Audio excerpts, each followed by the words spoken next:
ગળી જવું, વેસ્ટ કરવું, ફેંકી દેવું, એને બદલે ઇન્વેસ્ટ કરવું, નાખી દેવું અંદર, ગળી જવું, નમતા રહેવું, સોરી કહી દેવું, પ્રેમથી વર્તવું, સાંભળી લેવું. આમાં કોઈ ઘસાઈ જતું નથી. એનો અર્થ એવો નથી કે તમે નબળા છો, એનો અર્થ એવો નથી કે તમે જવાબ આપી શકો એમ નથી, એનો અર્થ એવો પણ નથી કે તમને આવડતું નથી, એનો અર્થ એવો પણ નથી કે તમે ઝઘડી શકો એમ નથી. એનો અર્થ એવો છે કે આ તમારી ચોઈસ છે. તમે મોટા થઈ ગયા છો. હવે તમે એ બાળક નથી રહ્યા કે જેને કંપાસ છૂટો ફેંક્યો તો તમે સામે ફેંક્યો. આપણી દીકરીઓને આપણે બહુ સરસ વાત એમણે કરી. છેલ્લી વાત કરી દો, પછી આપણે પ્રશ્નોત્તરી કરીએ. આપણી દીકરીઓને આપણે બહેના મુझे कुछ है कहना, બહુ સરસ વાત છે. પણ પ્રી મેરેજ કાઉન્સેલિંગમાં ફક્ત દીકરીઓ જ કેમ, દીકરાઓ કેમ નહીં?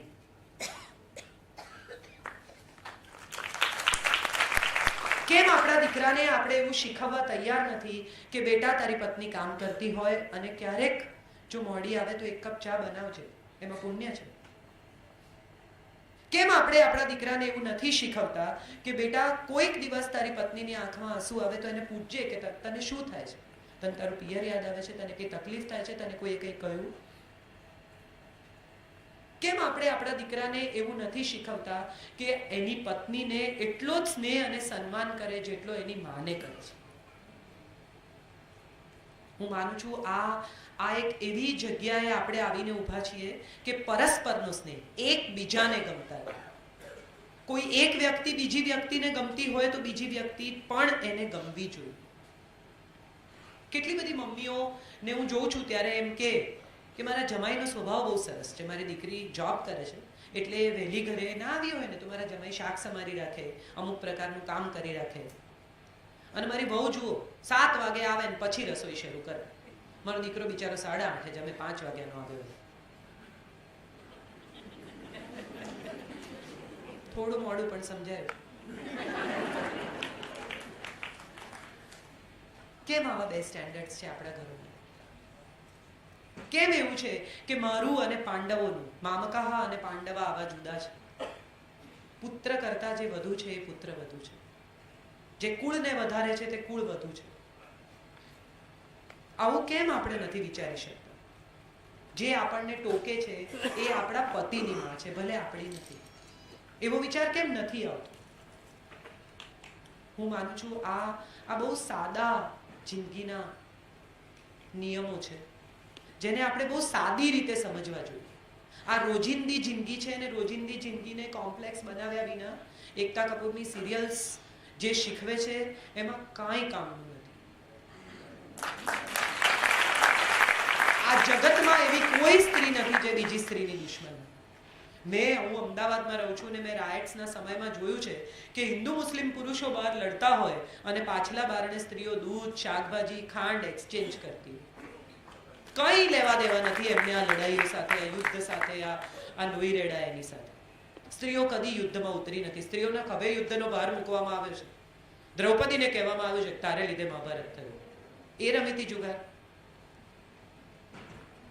એને તો પ્રશ્ન પૂછ્યો કે પહેલા મને હાર્યા કે એમને હાર્યા? સીતાને કહ્યું કે તારે લીધે રામાયણ થયું, તે માગી કાંચળી સુવર્ણ મૃગની. ના પાડવી જોઈએ, શું કામ ગયા? નહીં લાવું એવું કહ્યું હોત તો? સવાલ એ નથી. સવાલ એ છે કે એના ખભે આ યુદ્ધનો ભાર મૂકવામાં. સ્ત્રીના ખભા નાજુક છે, વાત સાચી, પણ એના નાજુક ખભા ઉપર આખી સંસ્કૃતિનું વહન થાય છે. જનરેશન ટુ જનરેશન સ્ત્રી લઈ જાય છે. અને હું માનું છું કે ગુજરાતની સ્ત્રીઓ સેફ છે એવું લોકો જ્યારે કહે છે, બીજા સ્ટેટમાં જઈએ, બિહાર, યુપી, અને આપણને સમજાય કે કેટલી બધી સેફ છે ગુજરાતની સ્ત્રીઓ, ત્યારે એનું કારણ ગુજરાતની સ્ત્રી નથી, એનું કારણ ગુજરાતની પોલીસ નથી, એનું કારણ ગુજરાતના પુરુષો છે.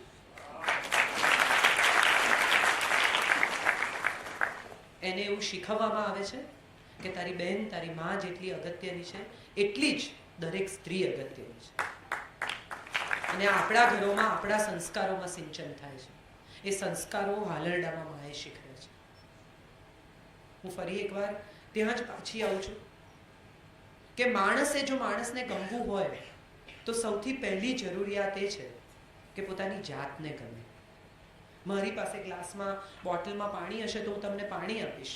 મારી પાસે કાદવવાળું પાણી હશે તો હું તમને કાદવવાળું પાણી આપીશ. મારી પાસે જે હશે તે હું શેર કરીશ. હું ભીતરથી જ ભરેલી છું નેગેટિવિટીથી. તમને શું આપીશ? મારી અંદર જ એટલો બધો કાદવ છે કે હું જ્યારે બોલીશ, મોઢું ખોલીશ ત્યારે હું ફક્ત કાદવ જ ઓકીશ. મારી અંદર જ એટલી બધી ગરમી છે કે હું મોઢું ખોલીશ તેમાંથી આગ જ નીકળશે. પણ મારી અંદર શાંતિ છે, મારી અંદર સુખ છે, મારી અંદર ચેન છે, મારી અંદર બીજાને આપવા માટે કશુંક છે, તો હું આપી શકીશ.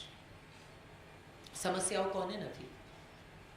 હું કોઈ સમસ્યામાંથી પસાર જ નથી થઈને આવી બધી ડાયડાઈ વાતો કરું છું એવું નથી. પણ હું એવું શીખી છું કે મારી દરેક સમસ્યાએ મને થોડી વધારે મજબૂત કરી છે. મારી દરેક સમસ્યાએ મને એવું શીખવ્યું છે કે એ સમસ્યાની સામે કેવી રીતે ઊભા રહેવાનું અને બીજા જ્યારે એ સમસ્યામાં આવે ત્યારે એની શું મદદ કરવાની. ઘરમાં કોઈનું ડેથ થાય ત્યારે સમજાય કે પોતાના પિતાને રોજ થોડા મરતા જોવા એટલે શું. અને હું માનું છું કે એ પછી જ સમજાય કે કોઈના પિતા બીમાર હોય તો જઈને ઊભા રહેવું જોઈએ. ત્યાં સુધી તો આપણને ખબર જ નથી હોતી કે દુઃખ શું છે. એટલે દુઃખની ફરિયાદ કરવાને બદલે દુઃખમાંથી આપણે લેસન લઈએ અને બીજાના દુઃખમાં જઈને ઊભા રહીએ કે કમસે કમ મારી પાસે કોઈ નહોતું પણ તારી સાથે હું છું.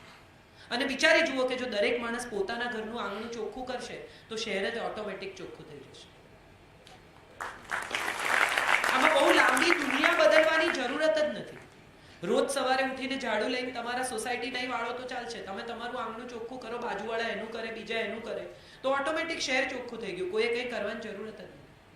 દરેક માણસ પ્લાસ્ટિક નહીં ફેંકે તો ગ્લોબલ વોર્મિંગ ઓટોમેટિક અટકી જશે. દરેક માણસ કારપૂલનો વિચાર કરશે તો ઓટોમેટિક પેટ્રોલ ઓછું વપરાશે. 20 વર્ષના હોઈએ ને ત્યારે એમ થાય દુનિયા બદલી નાખીએ. 40 ના થઈએ ત્યારે એમ થાય કે કઈ નહીં, ચલો દેશ તો બદલીએ. 60 ના થઈએ ત્યારે એમ થાય કઈ નહીં, સ્ટેટનો ઉદ્ધાર કરીએ. અને 80 વર્ષે સમજાય કે જાત બદલી હોત ને તો બધું બદલાયું હોત.